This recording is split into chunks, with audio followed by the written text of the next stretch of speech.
Hello, I'm Joseph Stevens, Senior Fraud Examiner of ForeclosureFraudInvestigators.com. And today I'd like to take just a few moments to express to you what an examiner does and what's a foreclosure audit. Okay? This will come in two different parts. The first is going to be your forensic audit, also known as your day of closing. So on the day of closing, there are 335 separate laws that were written to protect you, the homeowner, from the bank. These laws are contained in RESPA, TILA, HOPA, predatory lending laws, as well as your underwriting, which says, did you actually qualify for the loan in the first place?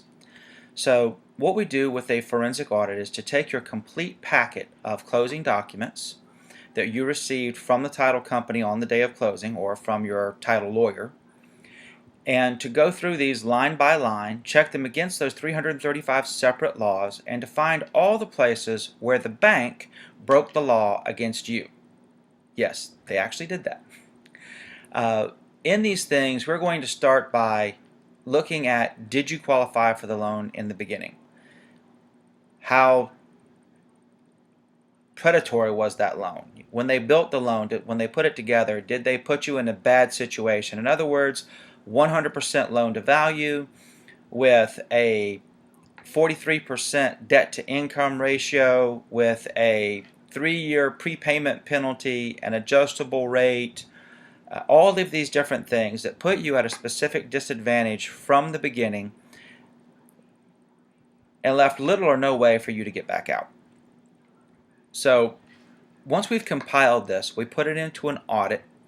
That audit being going over all the different areas. It's going to include in there not only the specific violations that we're speaking about, but it's also going to talk about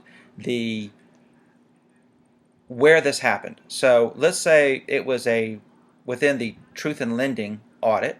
We're going to list not just the truth in lending law, which is 688 pages, but we're going to give the specific paragraph of the law. So your attorney, the judge, whoever's looking at this document is going to be able to go in and immediately determine, okay, I see exactly what they're saying, I can go through this. Very often I see people try or attempt to bring into court an audit that's anywhere from 60 to 200 pages into the courtroom. When they do this, normally the judge is going to say, no, take it back, I'm not going to receive it. Okay? It's just too much stuff. He only has 5 minutes to look at your case. So, and usually if you find an audit that's 60 to 200 pages, the reason it's that long is because there's very little truth in it. It's usually a generalization of the industry, of what happened throughout the industry, what all of the different banks did to all the different people. This is a major mistake. The judge only wants to hear about what this individual bank did to this individual borrower on this specific day. That gives a case. Talking about the industry in general, you're going to prejudice a judge, you're going to get yourself thrown out of court. The second audit that we perform is a securitization audit. On this audit, it takes from the day after closing, when they took your loan, your neighbor's loans, half the state's loans. They bundled it together with a bunch of student loans, credit cards, all these different things. They put it into a trust and they sold it onto the stock market. Okay? I'm going to give you the abbreviated version here, so just stay with me. In this, there's a requirement within the pooling and servicing agreement and the prospectus for these trusts, or remix, that it has to follow a certain pattern. One, that loan had to go through 3 steps before it got into the trust so that it could be counted as an arm's length transaction. Okay? Whenever you are looking at your assignment and the assignment goes directly from the loan originator to the trust, doesn't work. They are now guilty of the RICO laws for their taxes and owe double taxation from the first day of the trust until today. It's just not possible. Secondly, there is a beginning and ending date and a basic closing date of this trust. And normally within your pooling and servicing agreement, then there was a requirement that all loans would be recorded into the trust within 45 days of the day of closing. There's also time to cure. So if they didn't have it in, they normally had 145 days after that, as a generalization, to actually have it recorded into the trust.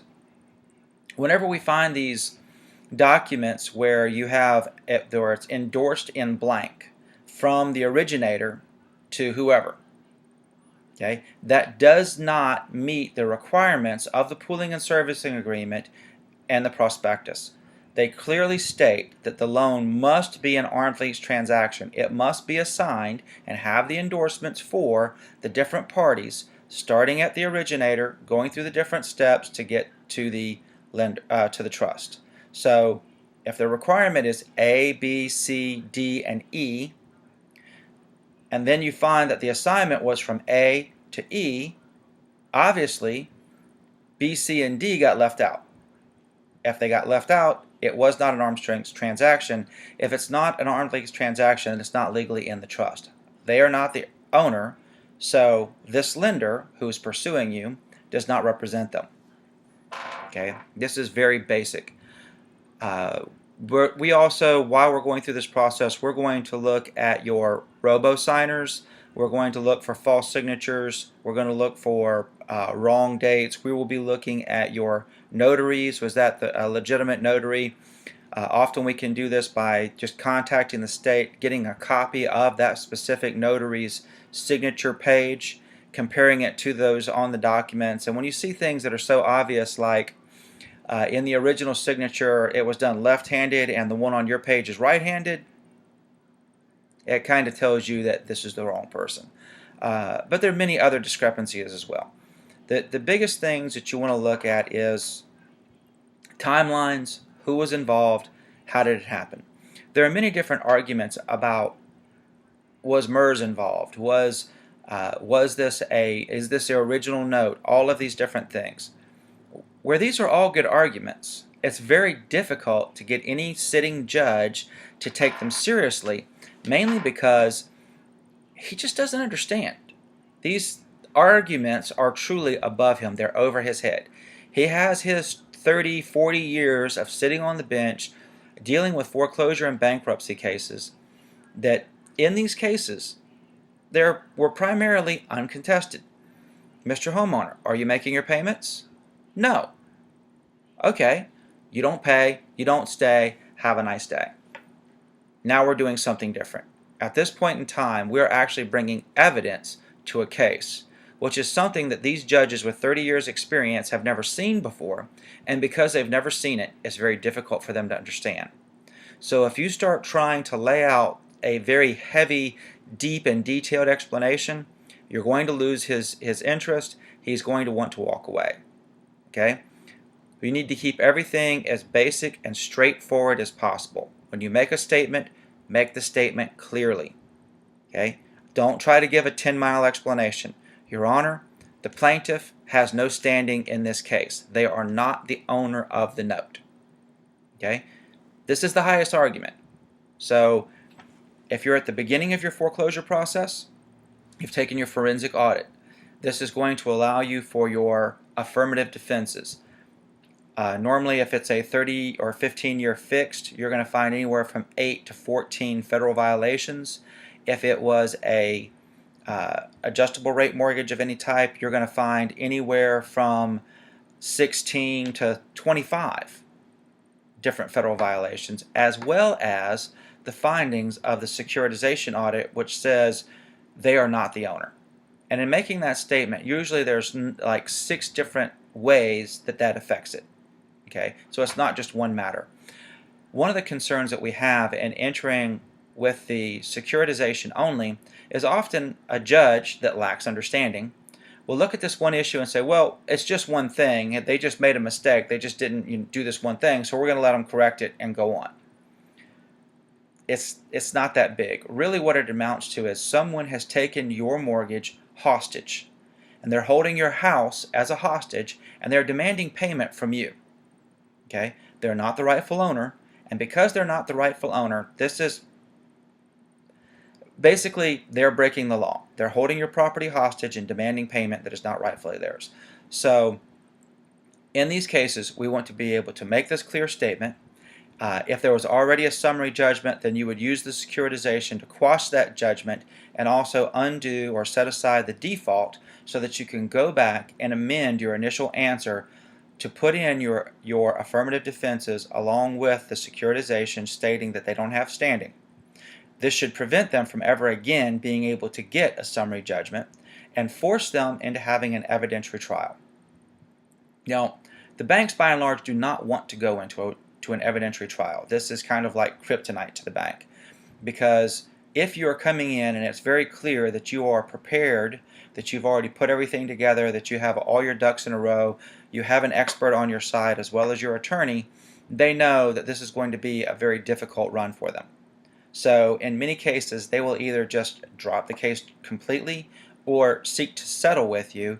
And in that settlement, what you're looking at is a principal reduction down to today's value, waiving of all late fees, all the extras is simply goes away, no more court fees. They're going to lower your interest rate down to today's value, lock everything back in for a 30-year fixed at today's interest with no closing cost.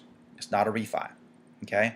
It's a true modification, but we're going to refer to this as a settlement because that's really what you're doing. It's in the court of law. You're getting a settlement caused by the judge. Okay? With all of these things, it's always best to have an attorney on your side. Once you enter into the courtroom, that they speak an entirely different language there. So there's many things that they can say that you're thinking they're asking you to go one direction when in reality what they're looking for is something completely different. As well, when you have this someone performing the forensic or securitization audit for you, you want to make sure that that person is actually certified, that that individual has the ability to walk into court as an expert witness, to take the stand, and to swear that they have the right to do what they're doing. Okay? So you want to look at that individual's credentials. Are they certified in forensic auditing? Are they certified in securitization? Are they certified as a fraud examiner? Do they have the different qualifications, and have they actually done this before? Okay? So basically, I'd like to thank you all for watching our video. Thank you for spending a little time to get some understanding. Remember, if you have any questions, pick up the phone, give us a call, or simply go to our website, foreclosurefraudinvestigators.com. We'll be happy to answer your questions. Also, you have to understand, never walk away from your home. If you abandon your home, it's very easy for someone to take it. As long as you're there, then possession is 9/10 of the law. You have the right to stay.